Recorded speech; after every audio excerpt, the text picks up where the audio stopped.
This is the Action Cast, the only podcast with eyes like piss holes in the snow. And now, our feature presentation. What's up, everybody? This is Joe Drilling, and this is the Action Cast. And I'm joined this very evening by, let's just go in alphabetical order, Anthony Rogers. Hello. Brilliant conversationalist. That's why we keep him on the show. Bryce Wilson.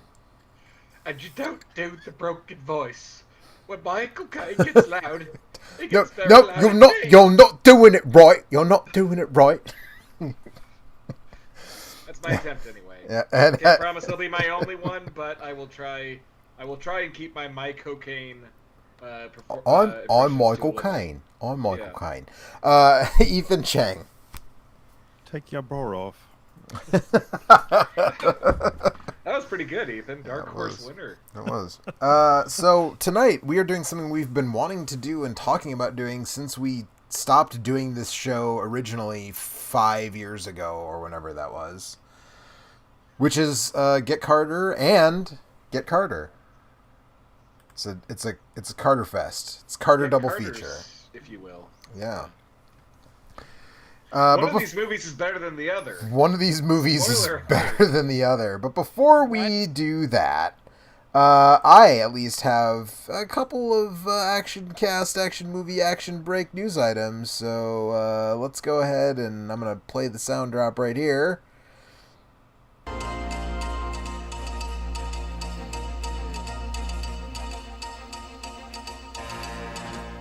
This is Media Break. You give us 3 minutes, and we'll give you the world.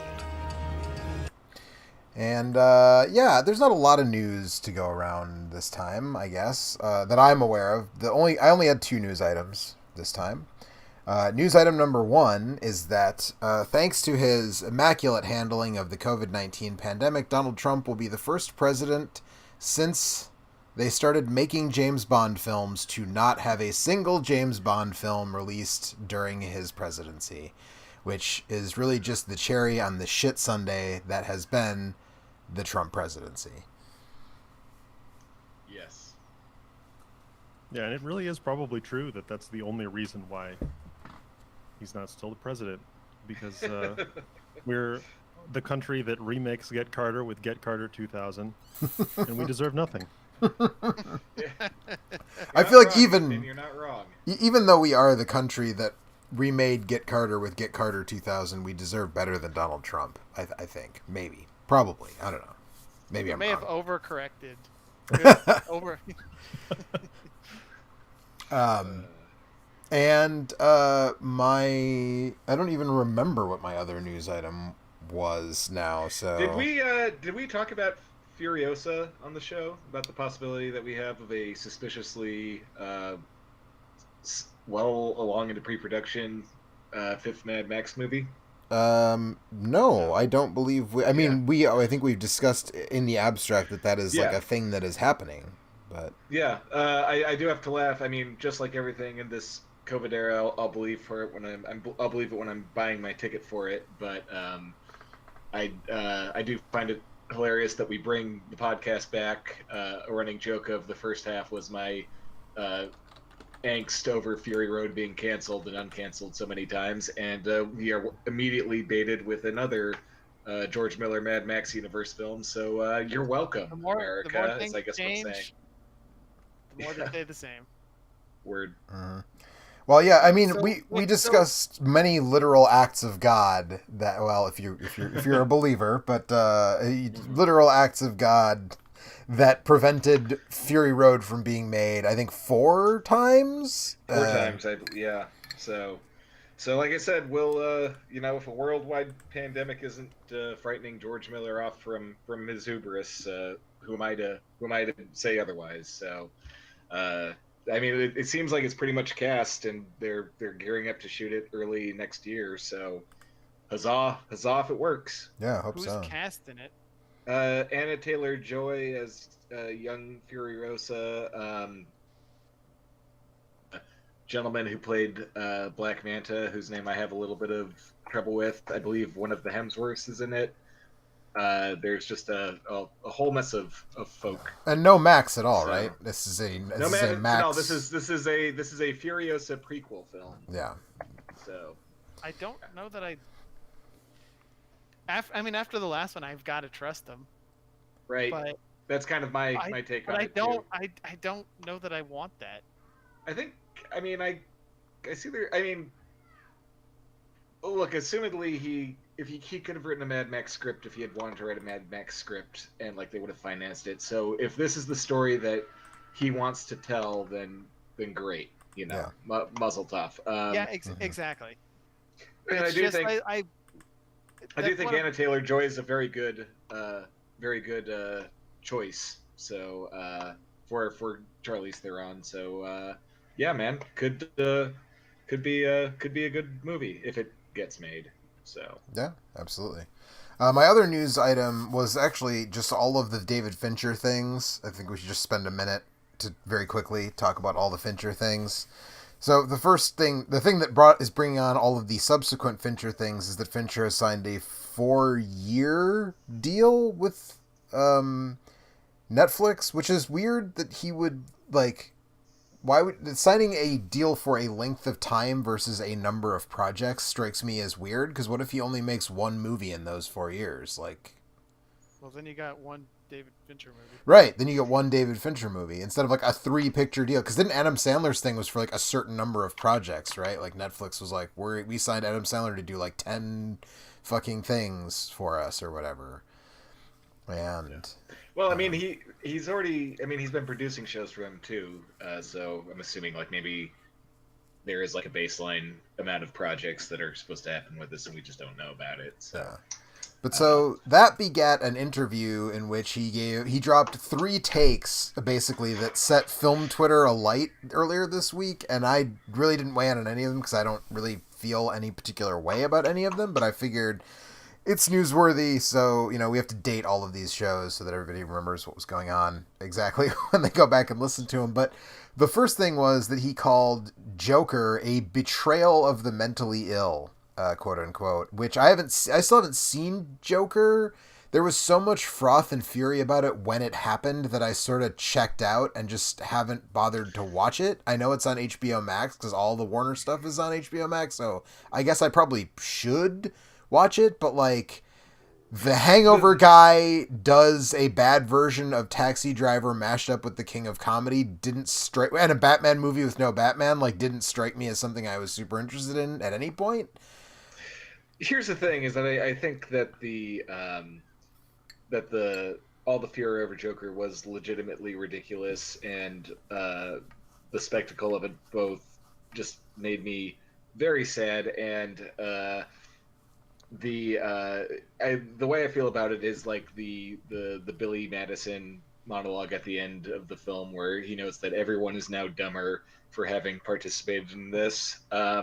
But that being said, the film itself is so tedious, and just like the fact that like such a non-reaction of a film drew up this kind of controversy kind of tells you everything that's wrong with the hot take industrial complex. Oh, sure. And yeah, it's just not worth it. It's just not worth it. So I'm just not going to say anything more, because God knows that the only thing that we don't need in this world of ours is more fucking nonsense spewed about the Joker. So you don't like it though. You called the film tedious, so you didn't like it. No, it is a bad film, and it didn't deserve any attention at all. And if people on both the left and the right hadn't, for some reason, decided to make it a cultural signpost, it would have gotten no attention at all. And it was just stupid. The whole thing was just stupid. Yeah, I mean, anytime watching or not watching a film becomes some sort of bizarre political or socio-political cultural statement, I find that very strange. And I found it very, like I said, I found the discourse so tedious that I just never watched the movie. I just punched out. You're not missing anything. No one was missing anything. None of it should have mattered. Well, Yeah, here's that's basically the same thing that happened to me. That in a way, I probably would have seen it by now if this was like a different era, and I don't mean to compare Todd Phillips to Sam Peckinpah, and it's going to sound like Good I'm about to- Lord. I need to know where this is going now, though. Yeah. No, but you watch a Sam Peckinpah movie, and part of you's like, does this guy hate women, or is he? He is hates is he everyone. making art in a world where women, like, we don't have Sam Peckinpah on Twitter talking about his movies like we have Todd Phillips, like really just confirming absolutely that like the intentions of the movie, or well, not the intentions of the movie, but that the intentions of the filmmaker are trash, and that he's like not a good person. So if there was more ambiguity, I would have found it kind of more interesting as an artifact, but I don't even think it's interesting as an artifact now because we see, like he pulled the sheet off of it. Well, but here's the thing: is that it was kind of a 3-step process. Like the film got these early releases, and like all of your friends at Slate and the AV Club and stuff like that wrote about this like it was like this, hate-filled, incendiary film that was gonna like destroy modern civilization as we knew it, and that the incel uprising would begin because of this movie. And so the reactionaries on the on the right side of it adopted the movie because of those early hot takes and started like talking about it like it was some kind of symbol for them. And then Warner Brothers, which hasn't been making movies for 100 years by being stupid, leapt on that and decided that this was the film that they didn't want you to see. And as a result, we had armed guards patrolling the theaters and left Twitter like waiting with bated breath to see if an incel would like muster past the armed security to shoot a theater full of incels that they had created in their mind. And like I said, everyone got stupider. Everyone on every side of the political spectrum lost 10 IQ points because that movie was released. And it was all over nothing. Like the film itself is just a tedious bore. It's just the same scenes repeating over and over again on a 10-minute loop. And none of it matters. None of it's interesting. It should have been like dismissed from the beginning, but because you have to have like a hot take every 12 hours on our news cycle now, it didn't. And it became this weird firestorm that made an obscene amount of money and impacted the cultures in ways it never should have, and just makes me sad when I think about it, because there's no good guys in this situation. Everyone lost. So looking at his filmography, first of all, he's made like 2.5 movies that I thought were funny. And I'm still not really sure how he got this project, because his entire filmography is a documentary about Gigi Allen, and then like a bunch of frat bro comedies. And then Joker. And now, also, I'd like to point out that the announced thing on his IMDb page is Untitled Hulk Hogan Biopic. Oh man. As Mickey Rourke would say, brother. I was being sincere at the beginning when I said I didn't want to talk about it, but I will just say the last thing that had he been able to get Gigi Allen to play the Joker, then that might have actually been interesting. So, I mean, it could have been. It would be interesting, one, because Gigi Allen's been dead for like 20 years, so more 25 years, or whatever, however long, 30 years, I guess, at this point. Jesus, how old am I, and when did Gigi Allen die? Anyways, the other David Fincher thing, and my favorite thing about all this, as someone pointed out, is that David Fincher is not on social media at all, so while Film Twitter was setting itself ablaze over his interview, he was blissfully unaware, I assume. So, thing number 2 was that I can't find the exact quote now, but basically he said something about Orson Welles squandering his talent and becoming like kind of a drunk old hack, which is like objectively true, right? Like Orson Welles went from a brilliant, amazing filmmaker, and within 20 to 30 years, he was the butt of a million jokes. And it's one of those things where, like, yeah, that's like the version of it, but as tends to be our way now, like if you look at reality, it gets more complex, because he was making the French. He was making the French that more times than I've watched Todd Phillips movies. But also, yes, I would agree there that that's funnier than anything Todd Phillips has ever done.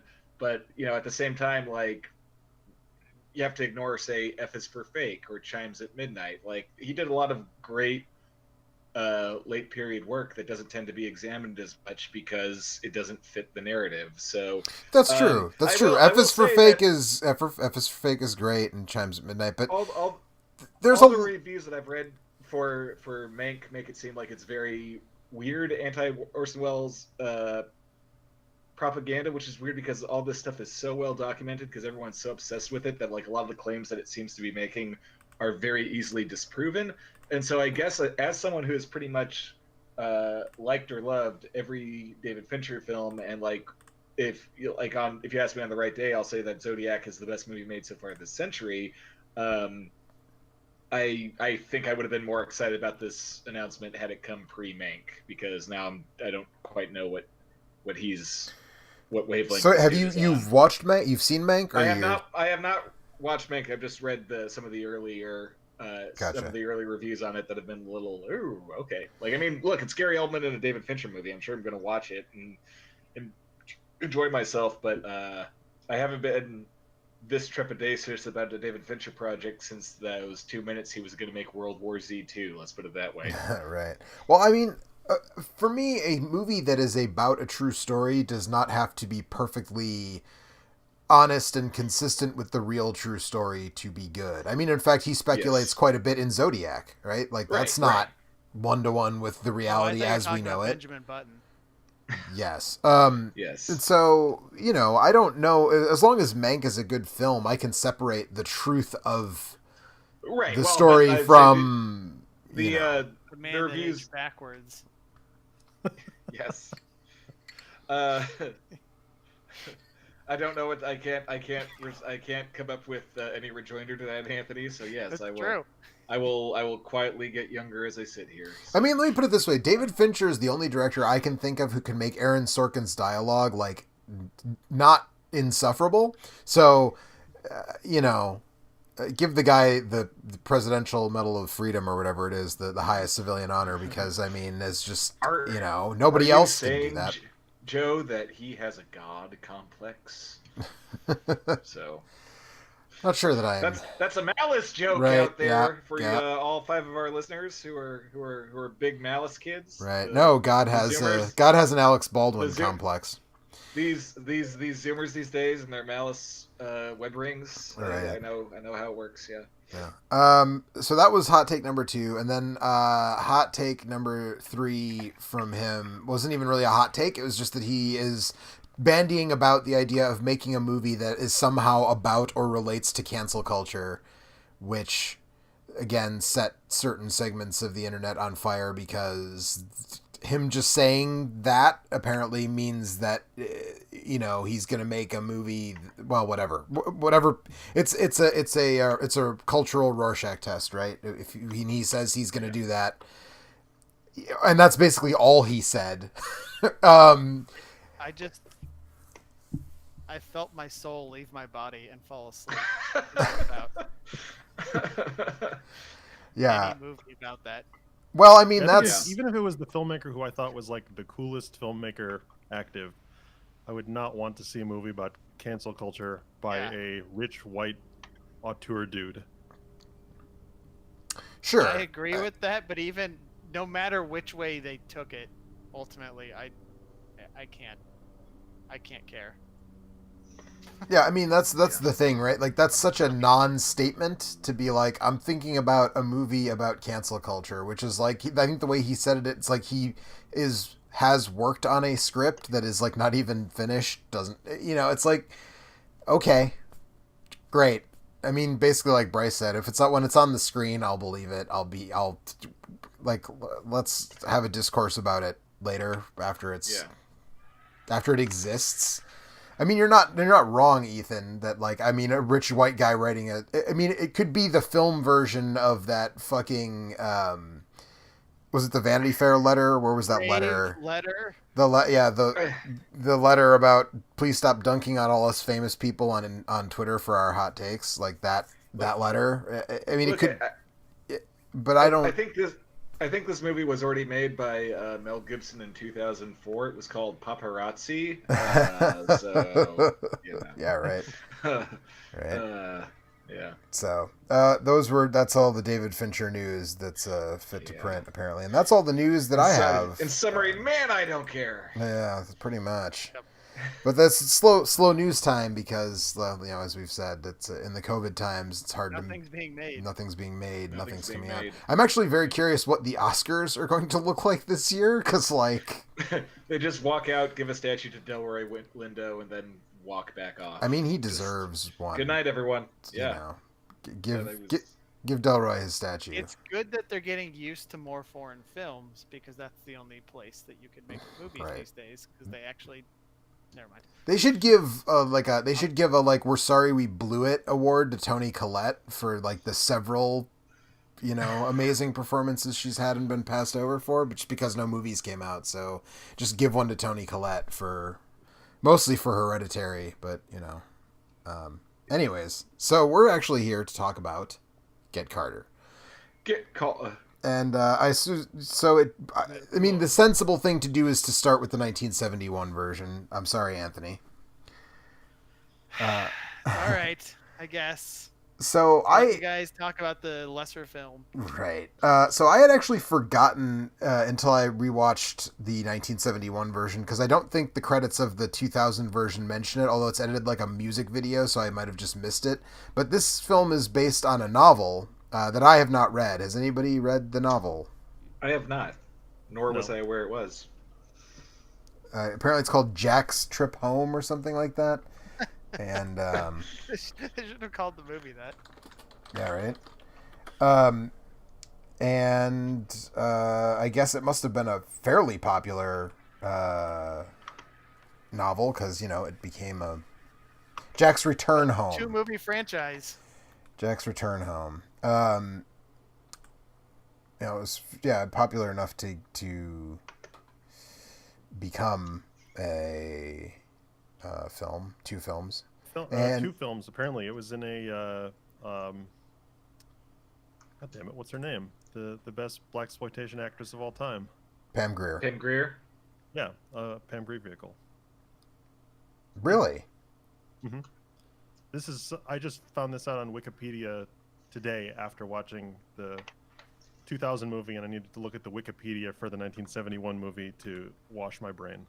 Right. Oh, yeah. Hitman, starring Bernie Casey and Pam Grier. I had no idea that was. Huh. Well, also, we should have watched that too. We fucked up. I was gonna say we just failed at our episode. So good night, everybody.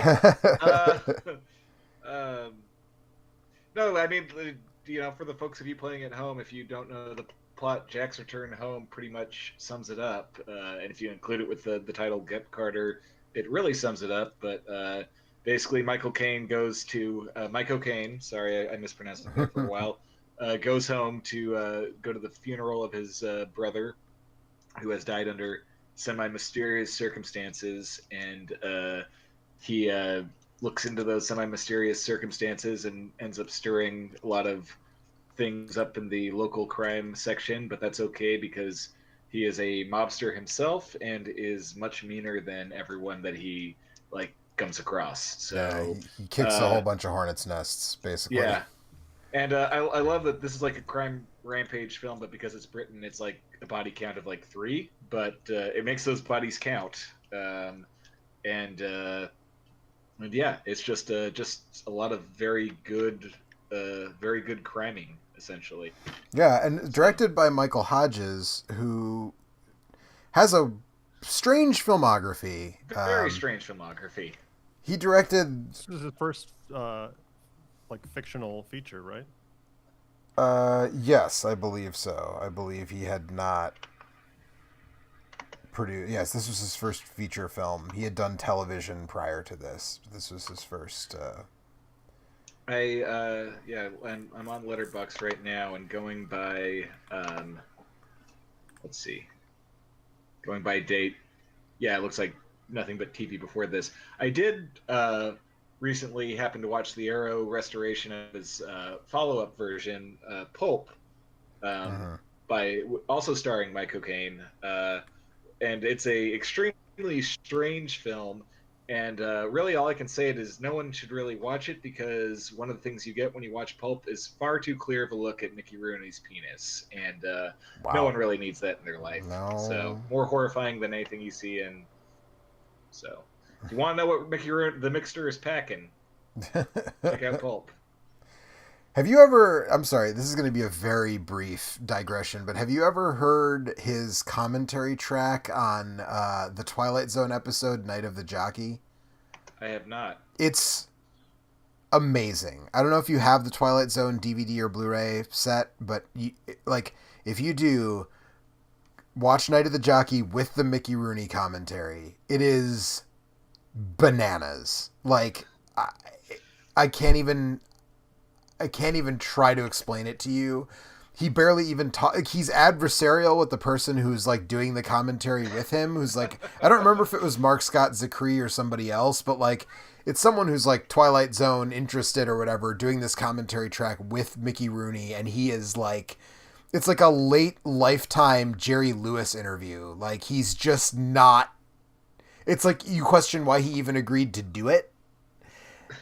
And it's utterly insane. But, yeah, I mean, the first crime sort of film of Hodges that I saw was actually Croupier, which is a Clive Owen film, Very good. from 1998, which is, Clive Owen is an author, he's a writer who goes undercover as a dealer at like a sort of gray market casino, if I remember correctly. It's, yeah, I mean, and yeah, I don't know. It turns into a thing about him. A friend of his is like trying to cheat the casino, and he like agrees to help, and it turns into, I mean, he gets it over his head. It's, yeah, I mean, it's a crime neo-noir thing. I haven't seen it in a long time, but I do remember quite liking that. Yeah. And then shortly after, oh, sorry, go ahead. No, I think I was going to say basically the exact same that you were going to. I was going to say that I do remember that one being strong, and then he basically did then with and I'll Sleep When I'm Dead, which is very similar to Get Carter, not quite as successful as Croupier. I think it's a little meandering, but hey, you know. I do remember. What you gonna do? I also haven't seen that movie in a long time, but I do recall it being a little meandering, but still like pretty enjoyable. We are kind of dancing around the true gem of his oeuvre, which is of course, the Michael Crichton adaptation of A Terminal Man. No, I mean Flash Gordon, which is, you know, as our friend would say, cocainum. So. Yes. Yeah, that's again. He's got an interesting filmography, and that is it's just all these extreme. I mean, I'm sure we'll talk about this with Get Carter, but really just one of the most bleak films ever made. And then you just have this, like just this. All of his films kind of more or less take place in industrial wastelands, and then you have this strange neon-colored living cocaine cartoon just hanging out in the middle, and. There you go. He was just a man with a man's courage. Okay, so what more can be said about Mike Hodges? Yeah. Also, I haven't seen A Prayer for the Dying, but I feel like it sounds like a good movie. I'm not familiar with that one either. It's an IRA picture. Came out in '87. It's got Mickey Rourke, Bob Hoskins, Liam Neeson. Mickey Rourke, who will be turning up later. Yes. Yes. In much less happy circumstances. Indeed. Well, I mean, he's the best part of that movie. To be sure. That's some real smartest man in Turlock, and I don't even know if I'd agree with that. Alan Cumming is good too, I guess, but I'd say late period Michael O'Kane goes better than mid period disaster Mickey Rourke. He's not in it very much though. Well, we should talk about the 1971 version before we get too deep into that. So did you know that Michael Caine at one point in his career was not an old wise man? I did know that, as a matter of fact. Yes, he was a young, steely-eyed thug. I think his performance in this is remarkable. And one thing that I'll say, and I mean, I think two things really set this movie apart and keep it extremely watchable in this day and age. And one of them is kind of, as I touched on, I'm sure we'll talk a little bit more about, is the setting, which is just so goddamn grim. And It makes Newcastle look like Hell. hell on earth. Yeah. hell yeah, it looks like more dystopian than like the Blade Runner films. But then cocaine. God, I'm gonna be doing the joke accidentally now. Kane's performance, which is just so fucking cold-eyed and dead-souled and like evil. I mean, I think the thing is that we use the term anti-hero like a lot and throw it around a lot, and usually it just means like a hero who's like not very nice or whatever, but still basically spends the movie doing essentially heroic things. And Get Carter, I think, is one of the few films that you can point to that is legitimately anti-heroic. Like he is not a good person. He's not doing things for a good reason. He's just going around like harming others for his own edification. Well, he's not a good person, but I think the ultimate some of the coldest shit I've seen from a movie character comes from his performance in this movie. Absolutely, and that's going to be that's a big part of my problem with the remake, but we'll get to that. But Yes, yeah, but I think that his thing of like his, so obviously, I mean, I think we've made it clear at this point, if you're watching this listening to this conversation, like we're going to spoil the shit out of everything. So if you don't want to know the spoiler of this like relative mystery film, you should check out now. But although I think what's great about this movie is the plot is kind of hard to follow. It's really complex and there are some mysteries, but like the mood is why you watch it. That's true. I was going to it's an unspoilable movie. I was going to say the thing you really need to pay attention like when you're watching this to fully get who all the pieces are and where they are moving on the chessboard in relation to Carter at all times, because if you miss a scene, you'll be like, wait, who is that and why is he pissed at him now and what's happening? Right. Well, but I don't think that makes you enjoy it less necessarily. Yeah, and I don't think it's interesting because I was watching this with my wife and she was kind of having like the same thing of having like a little bit of hard time following it. And the thing is, I don't think it's so much like the plot or the story, or like it's just like how it presents exposition, like the kind of hand holding that you're not even like hand holding in a bad sense, but just hand holding that you're trained to expect in a movie for is modern here. films, like, for sure. Yeah. And like, well, it's not even like even like crimes films from this area, or certainly earlier, like they'd have a scene where it's like, that's like the rival king, like gang king of Newcastle, or like, hey, this is your contact in this city, and like this is like our man on the unions or whatever, and like this skips that. Like there's one scene where he talks about like how this one guy like owns like all the arcade machines like up and down like the horrific British seaside, but like that's about it. Like it lets you figure out who these characters are to each other, how they would interact with each other in real life. Like they don't stop and explain to each other who they are before the movie proceeds. Right. Yeah. Right. Which I really like about it is one of the things that I love about it. But the getting back to his motivation and his anti-heroicness, I absolutely agree with you that he is a bad dude. He is not a good guy, but his motivations are not entirely self-centered. Like when he watches the film of his niece, who might actually be his daughter, getting basically like date raped on film, and she's also underage, by the way, like you're like, nope, you know what? Like, I mean, we've talked about this before going back years on this show, but like when you watch a revenge picture, like you've got to see some shit that makes you be like, whatever this guy does to the people who did the thing to him, I'm fucking in for it. And like that scene where he doesn't even say anything. He's just watching this film unfold and you're watching it in the mirror behind him as he's looking at it. And you're just like, on there is very on point. It's an amazing scene, and it takes an amazing performance for the scene. Like if what's happening in the text of the scene is a guy is watching porn of his daughter / niece, and if you have somebody in that situation as an actor not do a good job, we get to see that one in the next movie where oh, this character is watching a porn of his niece, and that's all that you get.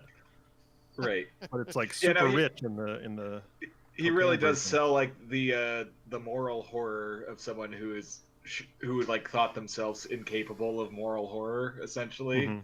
And like he does that very well. And it's interesting because I think, and I don't know if it's just been too long since I've seen it or if I'm just a dull boy, but like it's like the very first thing that you see him doing in the movie is like sitting in this room with these pornographers essentially as they're checking their stock, and they're basically even though it's interesting like the lines that this movie walks, and some of it's like the era, I'm sure, but like it's of being about exploitation without being exploited, because it's never really showing you all that much, but like the way that the people are commenting on the pornography, you have to assume like it's some pretty sick shit. So like in the very first scene, he's like sitting there watching, and he's extremely desensitized to it.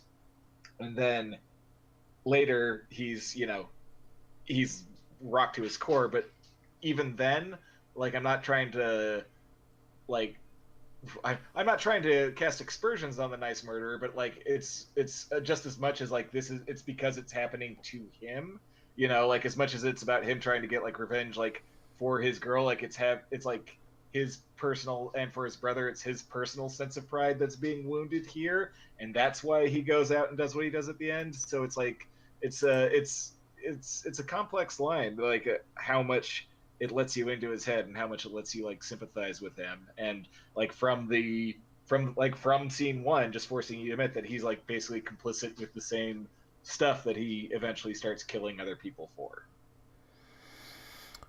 Yeah, I mean, there's an element of that, to be sure. I don't know that there's any implication in the early scene that you're talking about that, like, that's child pornography, right? Because that's the implication with his niece, is that she is not of age, right? And so Right. that's part of it, too. The remake does not imply that quite as heavily. I mean, she's obviously young in the remake, but it's not like they make it much more of a they drugged and raped her than necessarily like she was underage. Although there's kind of a hint of that in the I remake, was but gonna say that I took that away, but I also Yeah. didn't watch the other one where it might have been more clear.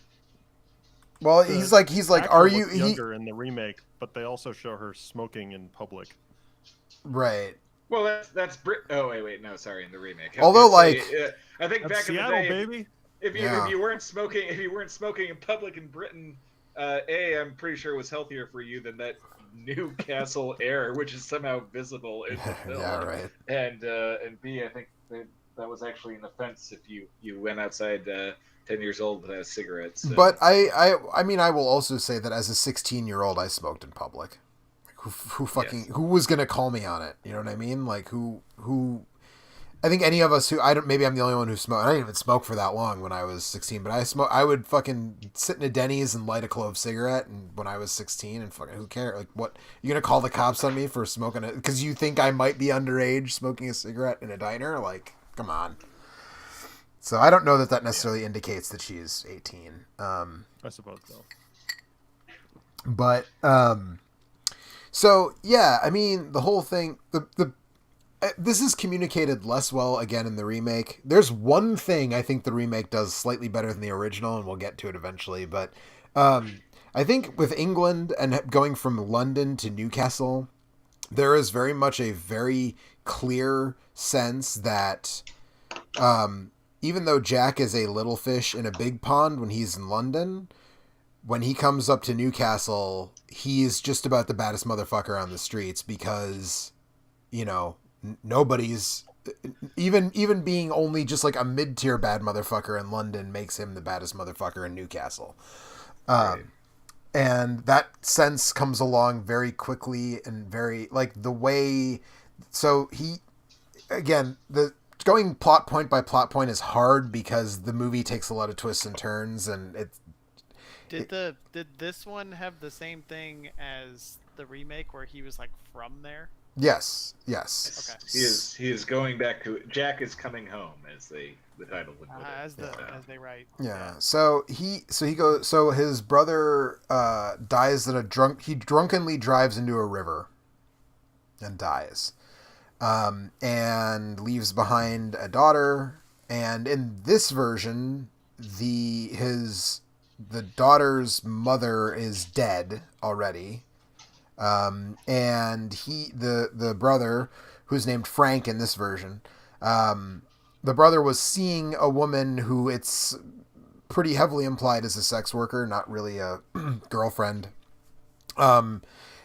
And like the daughter is just kind of set adrift because her mother is already dead and now her father is dead, and that's kind of it. So she ends up moving in with a friend, is kind of how that resolves itself. But Jack doesn't think that his brother was the type, but even though they're kind of estranged, it's more, there's a much finer point put on it in the remake about the nature of their relationship, but it's clear that they weren't like super close. Well, I mean, it's also clear that if you're fucking your brother's wife, you know, I mean, like, that's like the great thing is that it never, and like Jack Carter is a back motherfucker, but like it never pretends like he is a decent human being, and like I love that it just never tries to soften them like that. Like I would not want Jack Carter in my life either if I was his brother. You know, it's you don't watch it and go like, oh, why weren't these two closer? You know? Yeah. Yep. Yeah, and so they so he goes back for the funeral, and the funeral is only attended by himself, two guys that his brother worked with at the pub that he worked at, the daughter, and then his on again, off again girlfriend, sex worker, whatever she is. She shows up like midway through the service, and that's it. That's the whole funeral. But Jack does not believe that his brother Frank would have gotten drunk and driven into the river. And so there's a scene early on where he goes to the racetrack to track down a guy named Alfie, but he actually runs into a guy named Eric who he recognizes from back in the day.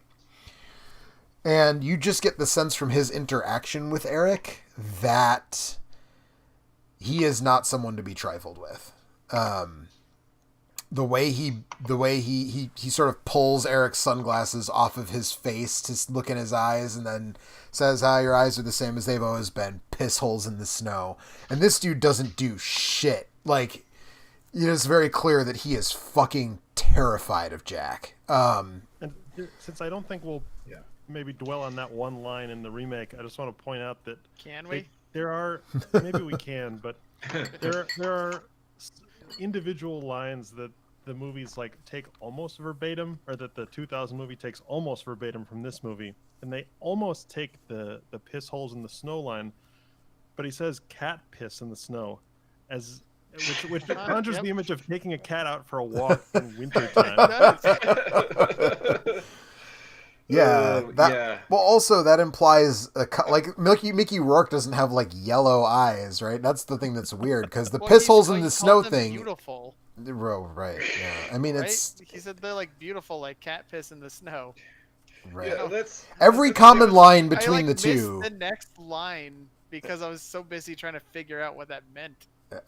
All of the common lines between the two films are delivered better by Kane in 100% of the circumstances. I'm sure we're gonna get into it, but like he does so much wrong, and kind of like what you're talking about, Kane is like aside from like the pistols in the snow and a few scenes where he's like actually aggressive, like it really is just the confidence and just the way other people react to him and just the way he reacts to other people. Like he's just this human like bulldozer, and like that's like just one of the many things that the Stallone version does wrong is like it gives him more like aggressive like dialogue, or more like quote unquote bad guy dialogue, to like make him seem like more of an ambiguous anti-hero. Be like this is when he's like, I'm gonna break every pretty bone in your body, and like at no point does Kane have a line that's anywhere near as cheesy as that, or like as like mustache twirling as that. But he is just still an infinitely more frightening person. Yeah, in fact, the way he delivers the you're a big man, but for me it's a full-time job. Like you're a big man, but you're out of shape. Yeah, you're a big man, but you're out of shape. For me, it's a full-time job. Like it's just Kane does it so much better, and again, the reaction is so much better. Like that dude. And of course, it's Kane who's on the receiving end of that line in the remake. But in the original, Kane gives it to the guy who's running the slot machine racket. and the guy immediately backs off. No, sorry, Now, he doesn't back off. He takes a swings swing on at him. Yeah, he swings And on it's him the and gets greatest set the action fuck down. choreography of all time. yeah, the thing, Incredible. the thing that I find interesting is that this was maybe the best time for Michael Caine to do this movie, where he had done he had done The Italian Job at this point, he'd done Zulu at this point, He'd done he had Alfie at this he had point. done Alfie at this point. Yeah, he had broken through. He was a confident movie star, but it was still early enough in his career that he's not protective of his image. He's willing to basically play this guy as written. And conversely, this was arguably the worst time in his career for Stallone to play this character, because like this is like right when he's like clinging to the last remnants of his theatrical career, like right before he starts doing DTV stuff like I See You, and like is just maybe more burnt out and yet vain than he was at any other point in his career. And so it's like it's just it's I mean, you could almost watch these two movies in the classroom, like as far as like as every acting decision being right and every acting decision being wrong, and it's on that level it's almost impressive. Yeah. So Yeah. Also, we skipped over it because it's in that scene where he finds Eric at the racetrack, but Eric looks at him and says, he recognizes Jack. He says, "Good God," and Carter just looks at him and says, "Is he?" One of the best lines in the movie. One I had not heard really before this viewing. Yeah. yeah. And I mean, it's there's something about British crime films. I think even the more recent ones, Guy Ritchie's good movies, the crime films that he's made, they're different than American crime films, and I'm not. Can you guys help me figure this out? Like, what is it about a British crime film that feels so different from an American crime film? I think it's kind of two things. Is the class One is location. Thanks, Anthony. Thank you, Anthony. I'm glad you're so insightful. I'm glad we keep you around. I think it's the heightened class conscious. British movies are always very much more class oriented than American films, and it's kind of interesting that even like the very successful criminals in this are obviously not part of the upper class. Like obviously, like the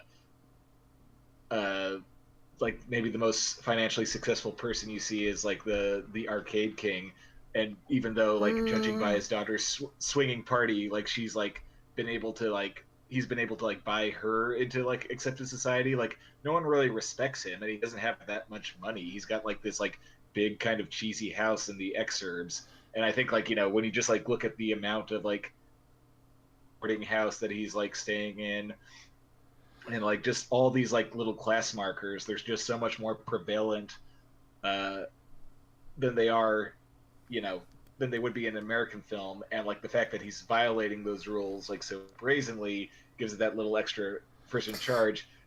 I think the other thing that goes it's like related but separate, and is kind of like we talked about the grimness, is like this isn't just a British movie, this is an austerity era British film. Like this is why like the Sex Pistols exist, essentially, is like there's just this very very specific brand of post-war Britain grimness, where just everything that they touched turned to shit, and everyone was poor and no one had money and everything was dirty and it all sucked. And like this is like that aesthetic like on a tray. So I agree with that largely, but I think that the class consciousness aspect is there specifically in Black American crime films, like Boys in the Hood, Menace to Society. Those kind of films do have that, but stylistically they're so different from, but even films like Sugar Hill or Juice, like that. Well, like it's not that there aren't class conscious American crime films, and there certainly are, going all the way back to noir, and like certainly even your Public Enemies, your Little Caesars, where they're about the Irish and the Italians, they're about who was the underclass there at the time. So that's an element in American crime films, but it just seems to me that class is like an almost unconscious thing in not even just British crime fiction, but British fiction in general. And like even when it's not what it's about, it's going to be there, and it's going to be there strongly, like almost, self-consciously. I mean, like the fact that like Michael Caine, like when we make fun of his accent, like when people still make fun of his accent, it's because he was like the first Cockney movie star. He's actually one of the few movie stars who have read their memoirs, and he lived a very interesting life. So like just the way he talks is a political act in these movies, and like the fact that that it's rubbing up against that, is it's just going to be there. And like I said, it doesn't need to be what the movie's about to have it be prevalent in these kind of films. Yeah. And I mean, the trip movies are very funny, but like, it's essentially Stephen Coogan as an upper class guy making fun of a lower class guy still. Like, it's like that friction is always going to be there. Yeah, but it's a lower class guy who's way more successful than he is. True, true. Not that I don't. I mean, I love Steve Coogan. I think 24 Hour Party People is one of the great, British sort of docudramas of the last 25 years. But yeah, I mean, I think you're definitely onto something there. I think that's definitely part of it. There is a grungier, like when you watch something like The Godfather or Casino or Goodfellas, even Goodfellas, which is supposedly about these sort of lower level guys, but they're also the guys who pulled off the Lufthansa heist. So it's like, well, the funny thing is, I always think it's very telling when people refer to Goodfellas as a quote unquote low class movie, because they might not have like the Corleones, palatial estates, but if you've never had enough economic and financial insecurity to not know what a difference it makes to be able to reach into your pocket and pull out a wad of $100 bills at any time, then you maybe don't understand what class differences are. So I mean, Kane everyone goes it's so small scale in Goodfellas, and I've always just found that to be a weird criticism on the level of calling Evil Dead 2 a remake. No, they have all the money they need to. I mean, Carter does too, though, right? Carter flashes a bunch of money in this movie. Oh yeah. No, I'm not. But that's but that's what I'm saying is he's a low class guy who's doing that. I'm not Yeah, I think. I mean, I'm not saying that these these elements aren't prevalent in American films, but like I said, I've been reading I read a lot of British fiction. I'm a big Kingsley Amis fan, and especially this mid-century stuff. That's what it's all about. It's everyone is hyper conscious of it all the time because our society is getting more and more stratified, obviously, and income equality in America is getting worse and worse. But there was a time when it was considered that the class system in America was right or wrong more porous than the class system in Britain. And we can talk about whether or not that's true anymore, but that's been that way for hundreds of years in the British consciousness, and I think that's just the why you get that kind of feedback. Well, in these films. I mean, they had a literal aristocracy for, right. I mean, you can argue that people would argue that America has a functional aristocracy or whatever, but you're not, if you were a member of if you were a lord or a royal of any stripe, your child was automatically gifted status and never having to work and never having to want and never having to deal with any of that shit for hundreds of years in England, which we've never had that here. So I think you're very much onto something. This movie is also, I mean, this is a studio picture, but like we've been saying, it was shot on location in Newcastle upon Tyne, and it is fucking grungy feeling. Yeah. It's I can't. It's almost. I mean, we've talked about it before, but it's almost impossible to exaggerate how shit this movie makes Newcastle look. It's every surface, indoor and outdoor, just has a layer of grime on it. There's this omnipresent yellow and gray smoke in the air, and the one that just blows my mind, and skipping ahead a little bit, but is that final scene when they go out to the ocean, and I've never seen an ocean look that dirty. It literally looks like churned shit. Yeah, it's disgusting. And the set piece in the final scene is this conveyor system that appears to it's taking slag and just dumping it in the ocean. And I imagine that's real. They didn't build that for the movie. I wouldn't imagine. The industrial pollution is on this scale that is just jaw-dropping. So, in case you want to know why global warming is a thing, watch Get Carter. Watch the Educate final yourself. scene. So, Get yeah. Carter. The movie's about. It's a climate movie, really. It's Yeah. a climate movie, Yeah. really. Yes, yeah. But it's it's. I mean, again, it's hard to talk about without. Going plot point by plot point would be very difficult, but the essential action of the film is... It would almost be pointless. Right. Because it's all politicking between these gangs. Right. The essential action of the etiquette. Yeah, the film... It's Carter spends the first 2 acts basically trying to figure out what happened to his brother and why. He absolutely is correct to not believe that his brother would get drunk and drive into a river. And it turns into this, and everybody's trying to get him to leave, right? So that's part of what's hard to follow if you're not paying super close attention. Is there is a low-level thug named Eric who works for a high-level sort of mob boss named Cyrus Kinnear, and Cyrus Kinnear is affiliated in some way with Jack's boss back in London. They're on good terms, and early in the film you find that out because one of the girls, when Jack goes to see Kinnear, he walks into a card game, and I was going to say I think Kinnear is actually portrayed as more wealthy than what's his name, the slot machine king. I think Kinnear is sort of portrayed as the real heavy and the real wealthy gangster type. He's playing high stakes poker with a bunch of guys. And Jack walks into this game and sits down, and one of the girls there, who turns out to be important later, says that, hey, do you know Sid, whatever? And Carter's like, yeah, I work for him. And she's like, oh, I know him too. He came up here and spent a few days with Cyrus and blah, blah, blah. So they're like acquainted in some way. Then you have the slot machine king, who you don't really know at first how he fits into this, but you find out that Kinnear owns the bar that... So he's obviously got his fingers in a lot of pies. He owns the bar where Jack's brother worked before he died. And what you come to find out eventually is that all of these people are tied in to what happened to Frank. So Frank was killed because Frank saw a film. The slot machine king got his hands on a pornographic film of Frank's daughter and showed it to him on purpose so that he would get fired up. And then Cyrus killed him because he threatened to go to the cops, because basically the slot machine king wants Cyrus out of the picture because he's causing problems for him. So it's like a rival gang war, but instead of just like shooting each other or whatever, he's going to try to manipulate him out of the way. And he actually tries to do it with Jack later. He tries to get Jack to kill Cyrus for him later in the movie before Jack figures out what's going on.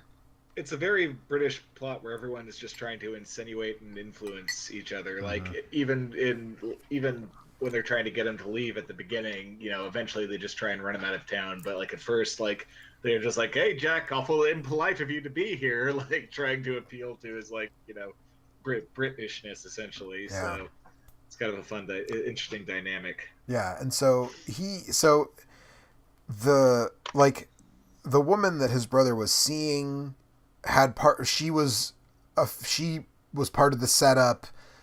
The woman that Jack meets at Cyrus's house, who says she knows his boss, she later turns out to who he later sleeps with. And that's how Jack finds the film, is it's at her house. And she didn't realize who it was, but she's in the pornographic film with Jack's niece or daughter. And her eventual fate is some of the coldest shit I've ever seen in a movie. The way he reacts to it is I was going to mention that, yeah, like we were talking about his reaction to seeing the film in her house. When she goes in the drink in the trunk of that car, the look on his face is the coldest I don't give a shit look. Yeah. And it's great because he can't really do anything at that point. But like the fact that, like, but he doesn't really want to. He doesn't even feign regret that he can't really do anything. You know, he's not the poor girl. It's just I'm glad she's dead. And like not just I'm glad she's dead, but I'm glad she died in a horrible way.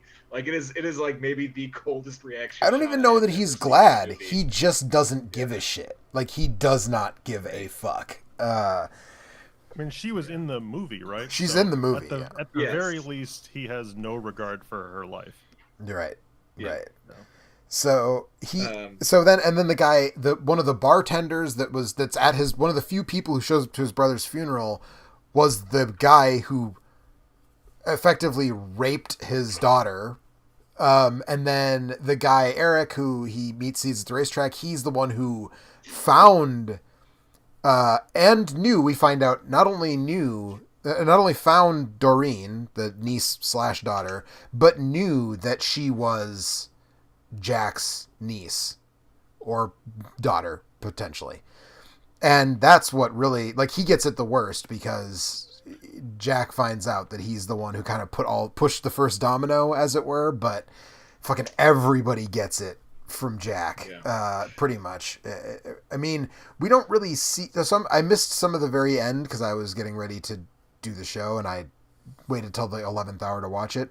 Are we just, correct me if I'm wrong, it's just implied that Cyrus is going to be arrested because Jack sends the film to Scotland Yard before he kills Eric, right? So we're just yes. like, oh, he's fucked because he's going to go away, and they do bad things in British prisons to guys who make child pornography. So, like, that's what's happening to him. I mean, and one thing that I was joking earlier about it being relatively restrained, but like once it develops into a shooting war, I feel like all the we had like the joke about the choreography earlier, but like a lot of the shooting choreography is like pretty well done. I don't know if it's just because firearms being more of a novelty in Britain, but like the shootout on the boat and like the way everyone tries to get around everyone is like very cleverly done. I feel like. I mean, it's not, to bring it back around, it's not peck and paw, but right. It works. But for it sure. doesn't need. Yeah. It doesn't need. It's a bunch of people trying not to get shot, and when someone trying to maneuver it, like it's all it's good action without crossing the line into over the top stupidity, which is not something we can say about the remake, unfortunately. There's like 2 or 3 car chases that are just like, we'll get to the remake in a minute, I feel like. But I mean, Jack he's also one of the big things in terms of why they want to get Carter isn't just because everybody's tied into this thing, but also the reason that he ends up getting got kind of at the end is that he's fucking his boss's wife.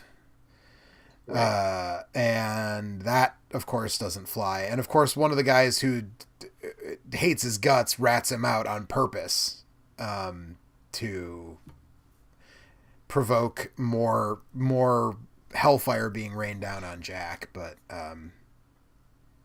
that's kind of what happens there. But yeah, he just fucking he cuts a bloody swath through the Newcastle underground once he figures out what's going on.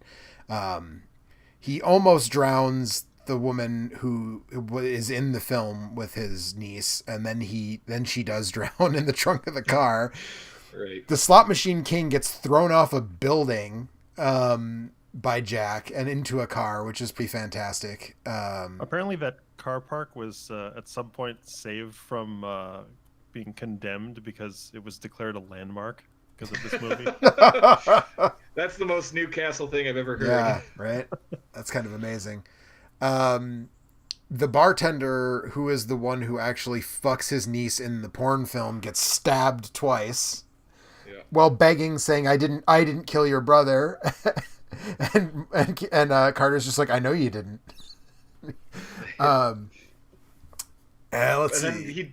And then he said, let's say that you didn't. Right, basically, right? And then and like I said, Eric gets it the worst. He chases Eric down this disgusting beach like we talked about in the last scene, and basically caves his head in with he has a shotgun, double barrel shotgun, but he doesn't shoot him. He fucking caves his head in with the butt of it, and then dumps his body in the ocean. After running him down to collapsed exhaustion and then making him drink an entire bottle of scotch. Yes. But it's just you have to watch it because Kane's all the performances are good, but Kane's performance is fucking fantastic. It's an all-timer, yeah.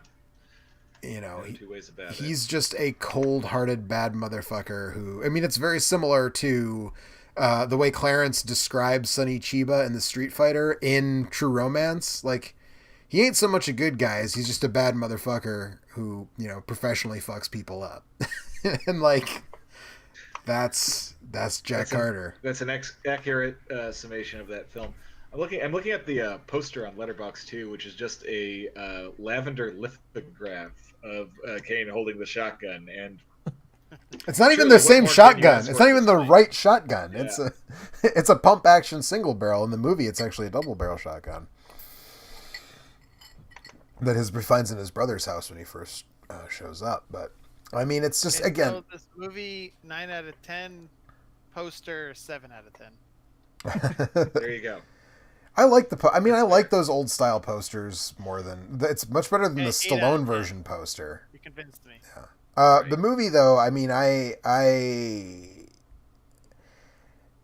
mean, the 70s gave us a lot of fucking gems, and this is just another one for that pile of fucking fantastic, gritty, fucking almost mean-spirited 70s movies. Yeah, it's hard to find a movie that's as nasty as this. And it's, even though it's got this complicated plot that, like you're saying, you have to really pay attention to understand how all the chess pieces are moving.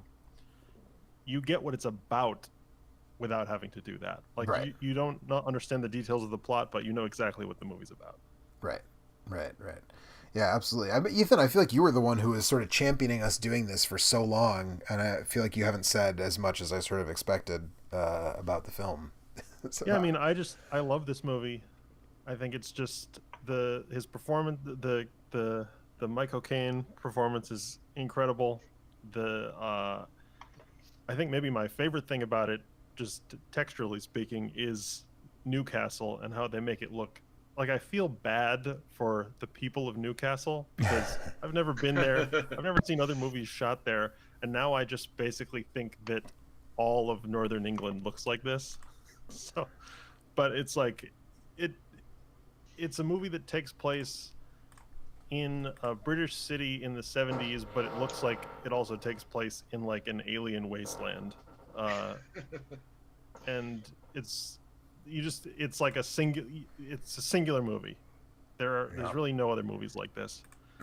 yeah. I mean, and if there are, they came from like 1970 to 1975. Right. I mean, this is, again, It truly was a golden age for crime cinema. I mean, it's not entirely unlike. Like, I mean, I was sort of flippant about the Street Fighter comparison, but like, it's not entirely unlike that movie. Like, Sonny Chiba in that movie is not really the good guy. He is just fucking people up at the beginning for money, and then later for revenge. It's been since the last time I watched it was when we did a show about it like 8 years ago, so I don't really remember off the top of my head. But like, it's a similar vibe, or even like to go back to Peckinpah, like it Bring me was the not. Head of Alfredo Garcia, or Well, I was going to say Wild Bunch. That's I mean, right. and ultimately in Wild Bunch, they are getting revenge for like the young guy in their group kind of gets fucked over, and they're like, "Fuck this, we are going to kill a whole bunch of people." But they're not good guys either. They're thieves. The whole introduction to the Wild Bunch at the beginning of that movie is them robbing a bank and just like fucking killing a bunch of townspeople. But what's great about it is that it's not a character study of like let's tell this story of this guy who's a protagonist, but he's actually a bad guy. It's like that's a fact of the movie, and the movie is just a story. The movie is not trying to make any kind of like it's not trying to tug at your heartstrings by playing off of having to follow this guy who's a bad guy with like with no heart or anything like that, which is definitely it's probably the single worst thing about the 2000 movie, as they try to trade on that. Right. Yeah, I think that's a perfect transition, I think, to move to the remake, which came out 29 years later and starred Sylvester Stallone, and we had a little banter about it in the group text message thread last night about like this movie, and my Letterboxd review was basically entirely that like, if you ever wanted to know what quote unquote cool editing from the year 2000 looked like, watch this fucking movie. Like There's so many dissolves in this movie. so many cross dissolves. It's like it's Man kinda on funny Fire, because but shitty. they're you know the I believe the cinema will survive forever because it has already been able to absorb so many things that have been considered the death of cinema. But one of the things that was once considered the death of cinema was just the whole concept of the Avid and the Avid system. And when you watch this movie, you can kind of remember why. Like it's the old Malcolm. They always asked if they could, and never asked if they should. Yeah. So yeah, Yep. it is an unpleasant film to look at from the first frame to the very last. It's like it's And not like in the not a good way that Yeah. that leaves you with a strong impression, like the Of 1971 Newcastle, movie, yes. which is awful to look at, but I would watch that movie any day. Awful. Well, the first one is awful in a compelling way, and the second one is awful in a repellent way, and like that's the difference. Yeah, I mean, it's so my wife pointed this out while we were watching it last night. She's like, I don't notice these kinds of things, but this is driving me insane. And I was like, she's like, I can only imagine how you feel. I'm like, I don't feel great about it. You know, like, well, she was like, the way it's shot. I'm like, I don't know if it's the way it's shot so much as the way it's edited. Like, the cinematography isn't good, but it's not like, I mean, it's like the thing where like the car flips over when he has the moment where I don't even remember what it is. He realizes that it's his niece or whatever. And like they turn the camera upside down behind the car. Like I was like, oh God. But like for the most part, the photography is like not offensive, but the editing, like, security camera shots. That's true. Looked kind of. There's more than a few. There's more than a few. Definitely like. I just graduated from film school Dutch angle shit going on in almost every scene. That's true. But that's not, I mean, that's, I don't know. That doesn't bother me nearly as much as the like super hip music video 2000 editing. And while like Man on Fire has that stuff, which stops Man on Fire from being like a top tier movie, at least Man on Fire has Denzel like putting a bomb in a guy's ass that like saves it from like Denzel's performance and some of that stuff, and the script is fairly strong. Like that overcomes the shitty editing in that movie. This movie does not have that, and it's just really obnoxious. I'm gonna be reaching like Walter Sobchak, at least it's an ethos levels here, but like even like not to speak ill of the dead, but I really don't like Tony Scott at all. I like Man on Fire more than you. I like True Romance, and really that is about it. But Top Gun, my dude. Top Gun.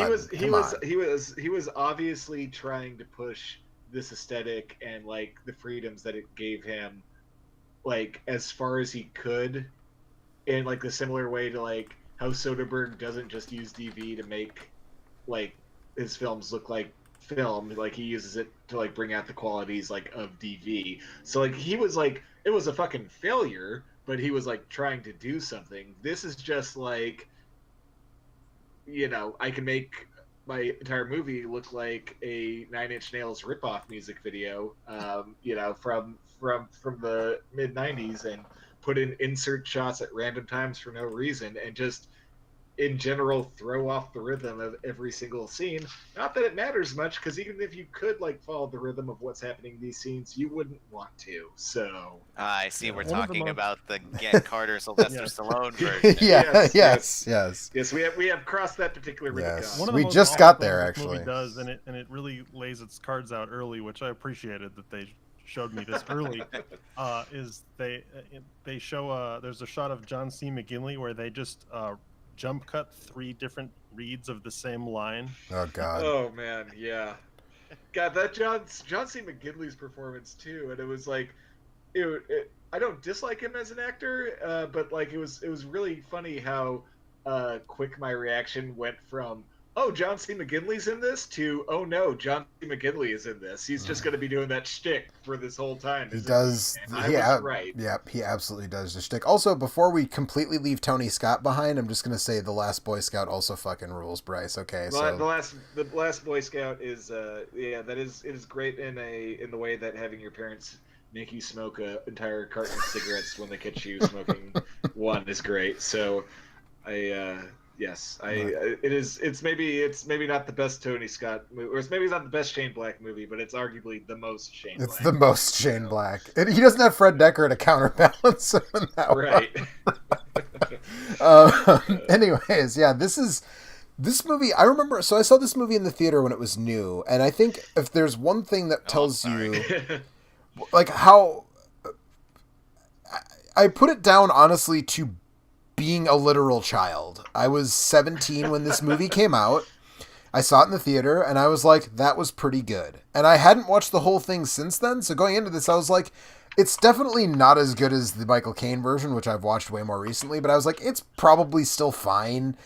And I was like, this is kind of agonizing to, like, sit through this movie. It's really bad. And like... One is that Stallone, the thing about Stallone that I just don't understand is, like, there are two performances of his. Well, yeah, there's that. I mean, I think we can understand how that happened. Right. We've speculated before, but hot dog roller grill or boiled hot dog or microwave. That's Hulk Hogan, I guess, but same principle applies, really. We did at one point we did title an episode of the show Stallone Creature Effects. So You did. So yeah, and this is the beginning. I feel like this is one of the earliest movies where I noticed, like, he's starting to look like a human action figure, and not in the way that people usually mean that, but like literally a piece of plastic. Like, here's the thing about Stallone that I find kind of hilarious is, and he has made like some movies that I genuinely love, and I was kind of touching on this earlier when I was talking about the timing of this in his career. But the thing about Sylvester Stallone is that he combines the very worst aspects of both the prima donna and the whore. Like, he is the prima donna in that, like, everything needs to flatter him and he needs to, like, get everything like his way, and he's the whore that he will literally do anything for money. And like that makes for a very dangerous combination, and it makes movies like this, where once again we talk about like how like the first one does not, like, it asks you to admire Michael Caine as much as you admire any natural phenomenon, but it never is asking you to like sympathize with him or like think that he's the good guy.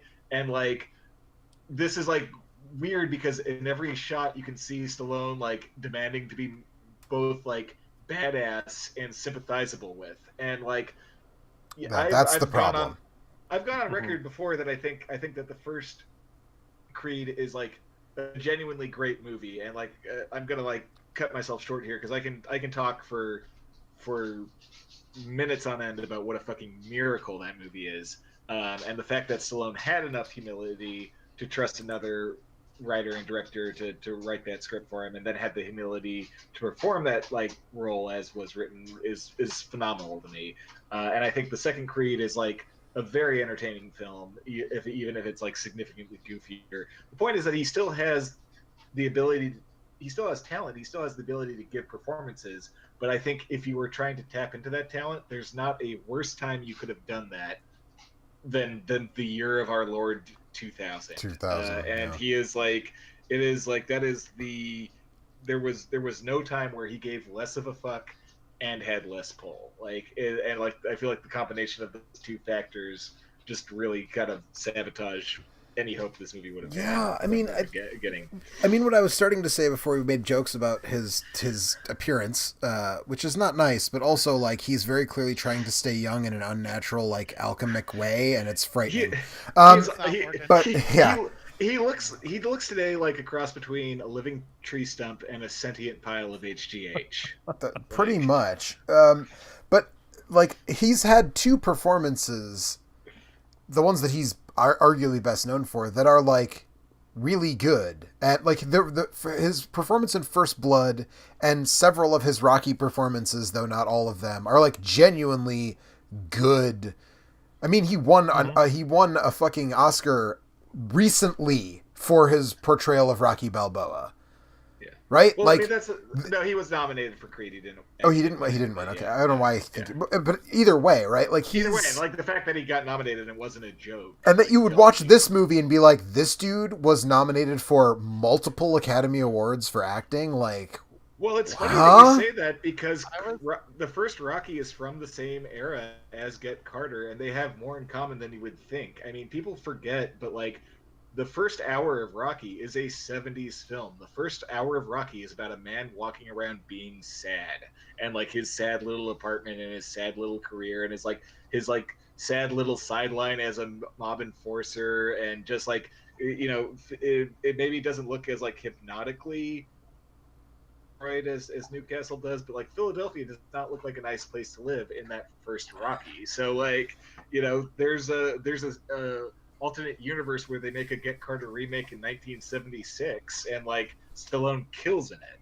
Sure, but I think you touched on it. The biggest problem, and I think it's probably got something to do with him knowing what we know of his sort of prima donna, type of attitude with some films. Like we discussed this when we did Cobra. Still waiting for that Marion Cobretti sequel, Ethan. I know you are. But like he literally made that movie because they wouldn't like retool Beverly Hills Cop to be the movie that he wanted it to be. So he just like went off and wrote a different movie that was what he wanted Beverly Hills Cop to be, and it's fucking Cobra. And so, hey, what if instead of Axel Foley, I cut pizza with scissors? Right. He apparently did want. What I've heard, maybe it's apocryphal, is that he wanted to name the character Axel Cobretti. I would believe it, right? I don't know if I believe that, but I desperately want to believe that. Mm-hmm. Yeah.